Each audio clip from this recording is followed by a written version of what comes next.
আপনি কি জানেন চিত্রনায়ক শাকিব খান কেন ৩টি বিয়ে করেছিলেন? কেনই বা দুইটি বিয়ে করে ডিভোর্স দিয়েছেন? চলুন তাহলে জেনে নেওয়া যাক। আজকের এই শাকিব খানের পূর্ব নাম ছিল মাসুদ রানা। ছোট্টবেলায় থেকে তার ইচ্ছে ছিল ইঞ্জিনিয়ার হবার। এসএসসি পাশ করার পর শখের বসে বন্ধুদের আয়োজনে কনসার্টে ডান্স করেন চিত্রনায়ক শাকিব খান। হ্যাংলা পাতলা মাসুদ রানার চমৎকার ডান্স করার দৃশ্য চোখে পড়ে যায় চিত্র পরিচালক আজিজ রেজার চোখে। ১৯৯৯ সালে প্রথম সিনেমায় চুক্তিবদ্ধ হন চিত্রনায়ক শাকিব খান। চিত্রনায়ক মান্নার মৃত্যুর পর চলচ্চিত্র যখন থমকে যায় তখনই জ্বলে ওঠেন চিত্রনায়ক শাকিব খান। সেই যে জ্বলে ওঠার শুরু আজও জ্বলছেন। আজ ঢাকা তো কাল ভারত, মালয়েশিয়া, স্কটল্যান্ড, ইংল্যান্ড হয়ে অস্ট্রেলিয়া। অপ্রতিরোধ্য অগ্রযাত্রায় অপ্রতিদ্বন্দ্বী পথ চলার অগ্রযাত্রী চিত্রনায়ক শাকিব খান। কিন্তু তার জীবনে উত্থান-পতনও অনেক।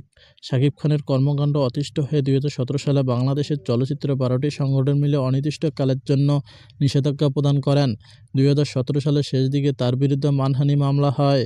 ২০১৯ সালে শাপলা মিডিয়া কর্তৃক আইনি নোটিশ পাঠানো হয়। এরপর আজবকৃত গানের জরিমানাসহ অনেক বিতর্কিত কাজে লিপ্ত হন চিত্রনায়ক শাকিব খান। আপনি কি জানেন চিত্রনায়ক শাকিব খানের ২টি স্ত্রী রয়েছে? তার প্রথম স্ত্রীর নাম কি? তার প্রথম স্ত্রীর নাম চিত্রনায়ক অপু বিশ্বাস।